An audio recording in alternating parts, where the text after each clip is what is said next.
31 minutes past 4 p.m. Central African time. Welcome back. You are tuned into the weekend edition of the Iftar Drive. My name is Zahid Jadwat, and I'm with you up until just after 6 p.m. this afternoon. Let's move now to the Eastern Cape, where we did actually speak about this as well yesterday on the show, but to get a further follow up this afternoon, where three people have died this week after heavy flooding wreaked havoc in parts of the Eastern Cape. The Tambo municipality's acting executive mayor, Councillor Tukozile Sukanile, yesterday confirmed that the bodies of a 24-year-old and a 53-year-old were found on Friday. However, there is still one person who remains missing at this point. To speak to us now, we are joined by the gift of the givers, Ali Sablay, to give us an update on this situation. Assalamu alaikum and welcome to Salam Media. Walaikum salam to you and to all the viewers. Firstly, Ramadan Kareem, Ramadan Mubarak to everyone. Ramadan Mubarak to you as well. I do hope it's going well for you so far. So we have heard of the devastating news of the floods in the Eastern Cape. Yesterday we did speak to the Cooperative Governance and Traditional Affairs spokesperson to get an update on that. But you've been on the ground since, I'm sure you can tell me since when you've been on the ground and what that has been like so far. What's the situation like at the moment?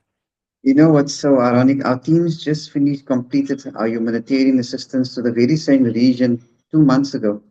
I don't know if you guys can recall, just less than 2 months ago, there was heavy floods in the Eastern Cape, Port St. John's, Indian Kumane, and the OR district rural side got completely washed with the heavy storms that occurred 2 months ago.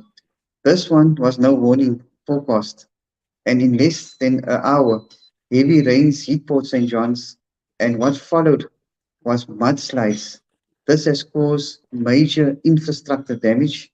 As we know, the water system, water machinery were clogged up, and some of the areas are left without drinking water. And what was so bad about this particular flood was not one or four or five wards, 12 wards were severely affected. Seven bridges are inaccessible, 82 gravel roads, that's the roads that leads into the rural areas, has completely washed out. So far, the latest figure, speaking to the mayor and to the deputy minister of human settlements just a few hours ago, they have confirmed close to 1,000 people are affected. Close to 200 people have been left homeless. Those 200 families are accommodated in community halls. All credit due to the Department of Roadworks, who's working around the clock in clearing up the debris, in making other roads accessible to reach out to further people. But the situation on the ground is quite dire. The urgent need at the moment is temporary accommodation. We appeal to the community, to the Human Settlement Department, which has come now on board to provide temporary accommodation to these families, and of course, clean drinking water.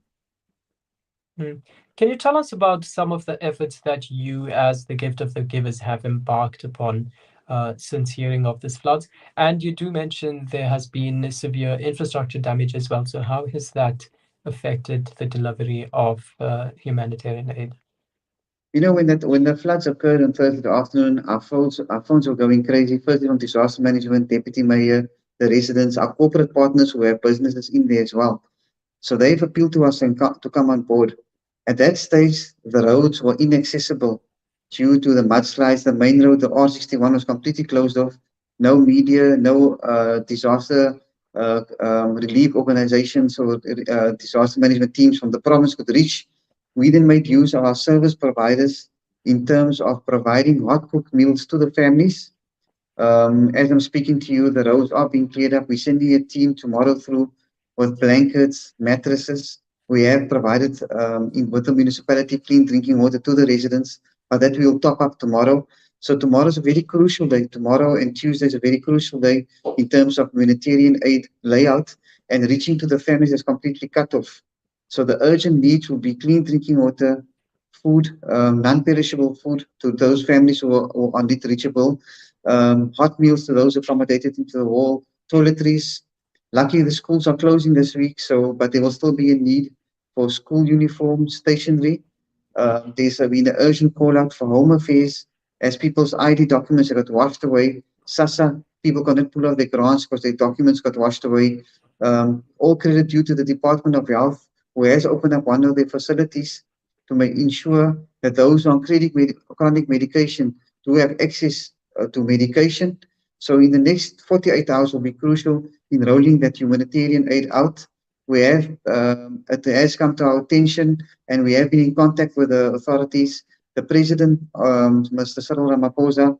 President Cyril Ramaphosa, might be joining our teams in Port St. John's on Tuesday because to see the devastation that has occurred over the last few days. Mm. And yesterday, our interview with the Cogta department in the Eastern Cape, they did indicate that they were ensuring that there's a good response, especially from the government itself. You had also said that that these floods come right on the heel of previous humanitarian efforts in that area, also as a result of floods. Uh, how would you say the situation is in terms of preparing these communities for future events? Does such preparation exist, or would you say, the lack thereof has now brought us to the situation where we find ourselves once again? It lead up to two things, as you correctly said: lack of maintenance of infrastructure. Some businesses have reported to us if the drainage system has to be maintained, if infrastructure had to be upgraded to accommodate the growth of the population, more sewage pipes had to be put in, this kind of disaster could have been prevented. The second issue is getting people to build houses not on the floodlines. Where once they build on the floodlines, it can has a total disastrous or humanitarian crisis. And so in less than a year, it's the fourth time our teams is in Port St. John's. So it's having an effect where people are, number one, losing their lives. Their lives is, number two is their livelihood is totally destroyed. So you can imagine the trauma and the crisis kids have to experience. Number three, government has to start rolling out in terms of houses, so permanent houses to these families. Encourage these families to move into areas that is on the safe line or on the on a higher into the way from the riverbanks. And this can only be done if there's an alternative solution, which in this case is permanent houses. The population has increased, the land is there, but there is no means made to accommodate these people. So all credit due to the National Department of Human Settlements was immediately on the ground, immediately in contact. They were in contact with us immediately and informed us they are going to make accommodation available to these people away from these floodlines. So hopefully, once again, we hope this is a final humanitarian crisis that hit these towns. We hope that the necessary infrastructure, speaking to the mayor yesterday, and to the provincial roadworks department, Kochta as well, who are putting the necessary measure in place to avoid these kind of disasters occurring once again in Port St. John's. Mm. And you did say that the next few days are going to be crucial for your humanitarian efforts in the coming days. So all the best to you and your teams on that. Just finally, do you perhaps have any estimate as to the cost of the extent of damage that has been incurred? Speaking to this extent is going to lead into the millions, because even businesses, there's 9 key businesses in Port St. John's that's not trading at the moment. Their damage alone is into the millions. That's besides to the damages caused to the infrastructure of the municipality. That's your waterworks, your electrical department, your roadworks, all these kind of consideration. There's even 1 or 2 schools that's been severely damaged. So this is going to run into the hundreds of millions. And that's why the Premier and the President is going to visit the area very soon to see how we can stabilize the situation and how we can, going forward, getting measures to prevent and these kind of disasters. And number two is to ensure that those who are affected get help as soon as possible. All right, shukran so much for that update. Ali Sablaith joining us from the Eastern Cape. He is as part of the Gift of the Givers Foundation team that is working in the flood affected areas of the Eastern Cape, particularly the Port St. John's area. Assalamu alaikum. Thank you for joining us. Walaikum salam.